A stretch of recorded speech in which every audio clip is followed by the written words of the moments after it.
Hello everybody, what would you expect to find in a classic BMW 7 Series? Iconic, timeless German styling? Check. A relatively advanced for its time and well-constructed interior? Check. A creamy smooth, straight six engine? Check. And of course, just to make sure you're not going to have any fun whatsoever, a terrible and rather lethargic, slushy-matic gearbox. Not today. This is going to be good.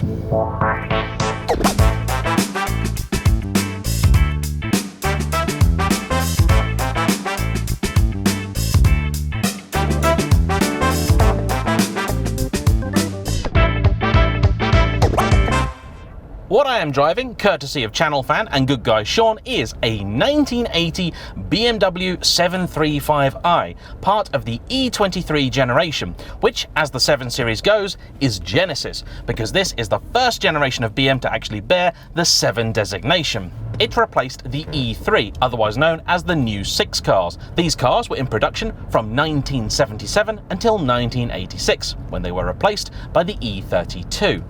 The E23 was significant in a number of ways. First off, it allowed BMW's then youthful 5 Series to grow and mature in many ways. The problem with the E3 was that it was so close to the 5 Series, the difference wasn't always that clear.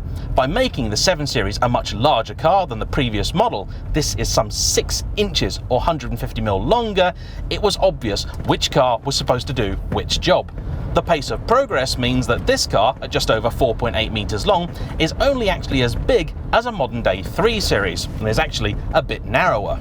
The American market version was even larger still, at 5 meters, though that wasn't because it was a larger car, but because it had bigger bumpers tacked on to meet American safety requirements.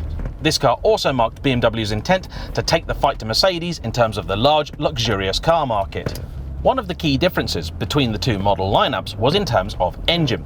Mercedes already offered a selection of V8s, and BMW tried those in this alongside a V12 as well. However, because of the then recent oil crisis, they decided the best compromise was in the classic straight 6. In fact, the brochure for the E23 7 Series showed you a picture of one of these prototype engines, along with the reasoning for why you couldn't have it.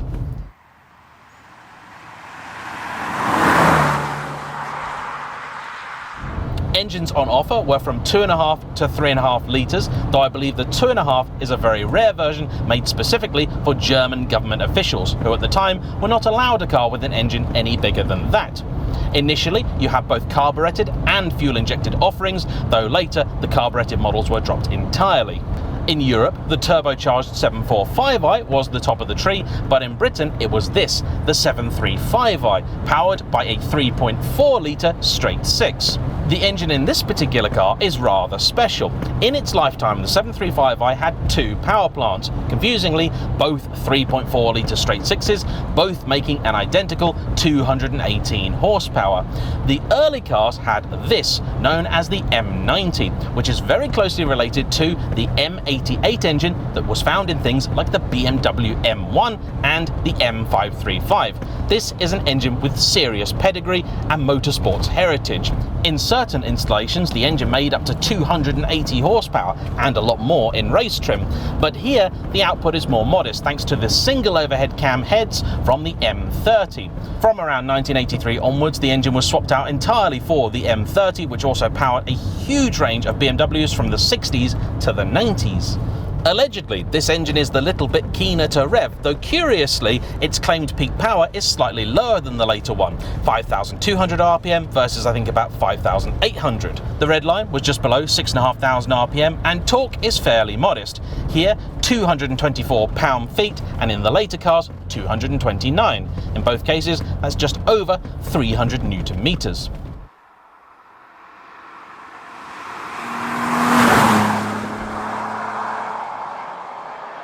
And now, my patent-pending 3-point turn hill start torture test. To put this car into reverse, it's the same as pretty much any modern BMW, just push the lever over a little bit firmly. Visibility is excellent in this car.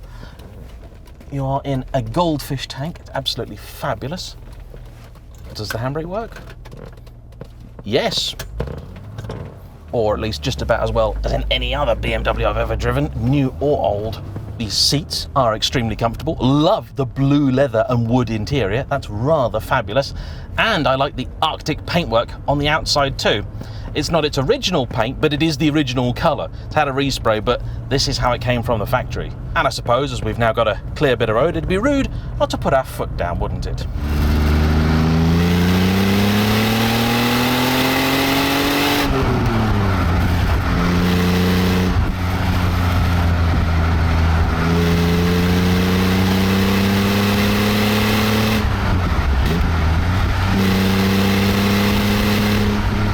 I love this car. It's fantastic. And I have to say, the gearbox, I am certain, makes it, because the alternative would have been, I think, a 3-speed automatic, though a 4 did later appear. And that just wouldn't be anywhere near as fun. The clutch is on the heavy side, but really easy to modulate. Brake, throttle, not really any different. The brakes themselves work really well. Grip is impressive, despite the fact it's on old style tyres, not old tyres, and it's a little bit greasy and wet out there today. The suspension is as you would expect from a 7 Series, cosseting rather than sporty, but steering feel is impressive. It's a little slow, the rack, but again, you'd expect that from a 7. Not anywhere near enough of an issue to stop you having fun though. This car really does seem to come from an era where calling it the ultimate driving machine wasn't so far-fetched. Good clean spread of power from that engine, from 2,000 to 3,000 RPM. It pulls really, really well. It eats this road up. This is quite a demanding section of tarmac, and though we're not carrying the most speed, the suspension is brilliant. McPherson strut up front, semi-trailing arm at the rear. Throttle response is beautiful. Heel and toe, nice and easy.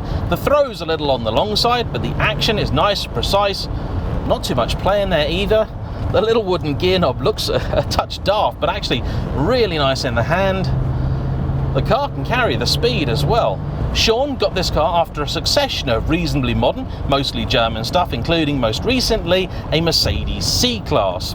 He decided, after the events of the last couple of years, he wanted to treat himself to something a little bit more interesting, a little bit more special. So the hunt began for an E30, the old 3 Series from the 80s and early 90s. But he soon realised that these command a lot of money, even examples that are somewhat less desirable. Having decided that the 3 Series he'd want was likely to be out of budget, he decided instead to look at a 5 Series.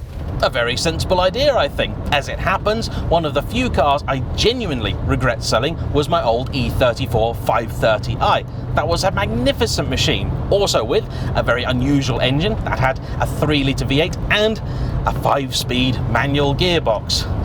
If anyone knows where M534 VRA still is, please do tell me. I might like to buy it back.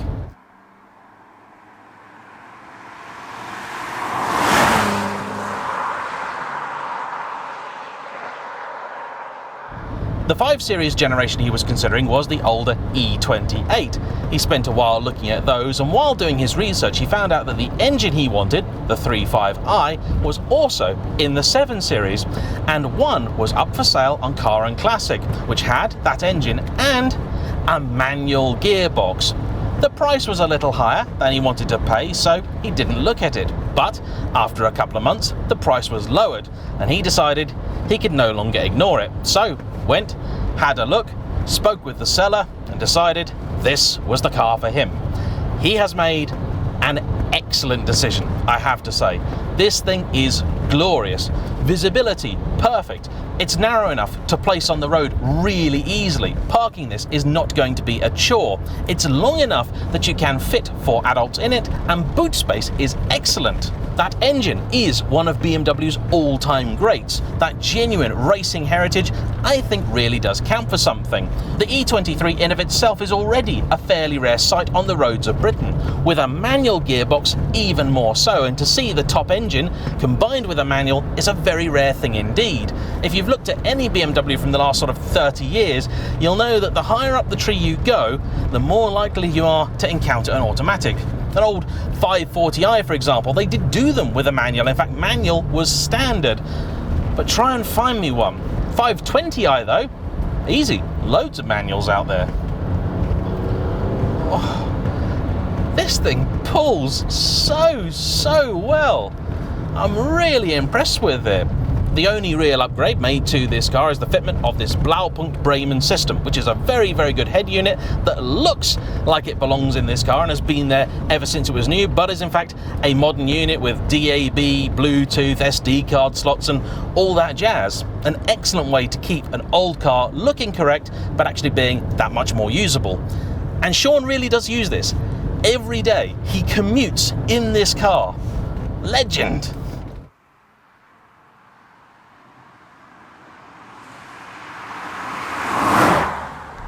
Fuel economy, I did not inquire about, but assume it's going to be okay when you're on a run and less okay when you're having fun like I am now.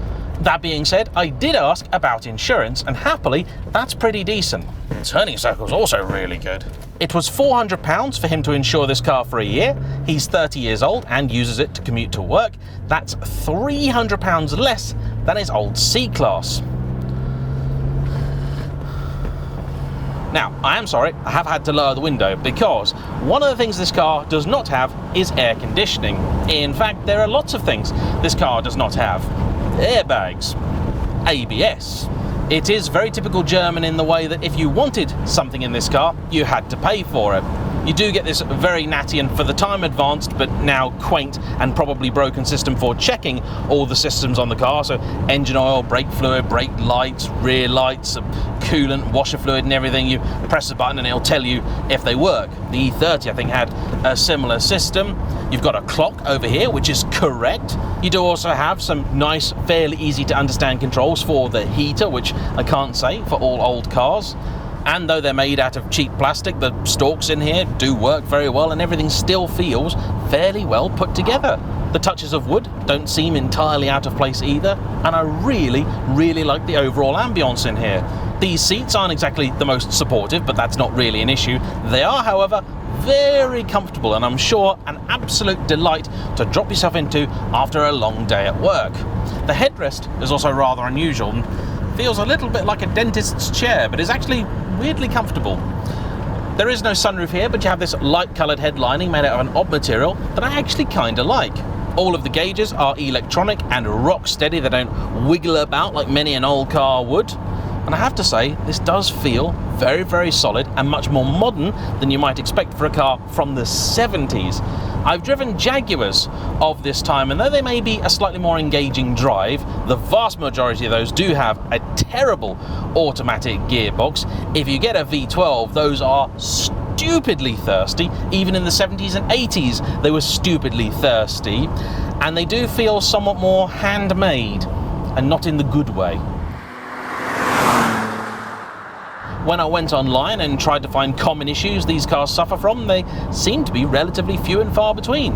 The major killer of these, perhaps unsurprisingly, is corrosion. So if you're going to make a purchase, do make sure to have it thoroughly inspected and make sure it isn't hiding any rather worrying issues. In fact, one car that Sean looked at before this, he checked under and saw that it had indeed been sealed, but the corrosion protection had been painted on top of some corrosion, and he noticed there was a lot of damage that evidently somebody had tried to hide. So then, what are you going to pay to get yourself into one of these? As it happens, a lot less than an E30. Despite the fact this is 2 classes above, because the market is a weird and strange place, these are now considerably better value for money. A good E30 is north of 20 grand, but a good E23 can be sub 15. If you're happy to do without the bigger engine or the manual gearbox, you can even pay a little bit less. What the? If you're also happy to live without the bigger engine or the manual gearbox, you can even get one for a little bit less, though I really would seek out one of these with those options. It's going to be rare, but I would say worth the wait. The ultimate 7 Series of this generation might actually come from South Africa, where because they were right-hand drive, they couldn't have the turbocharged engine, so instead just used the full-up double overhead cam M88, making the full 280 horsepower. They even took that car racing, where it won in the South African Modified Saloon Car Championship. It is in fact the only time in history that BMW sanctioned the 7 Series to go racing. That's cool. As, to be honest, is the rest of this car. I didn't really know what to expect, but I have to say, it really is a very enjoyable slice of classic German motoring. And infinitely cooler than anything else BMW are making now. So then, there we have it. That is a little bit about a 1980 BMW E23 735i. A huge thank you to Sean for bringing his car out, and as ever, thanks to you for watching. Don't forget to hit the like button, comment down below, subscribe if you haven't already, and even if you have, make sure you've tapped the bell icon so you'll be notified of every new video release. And I hope to see you for the next one. Bye bye.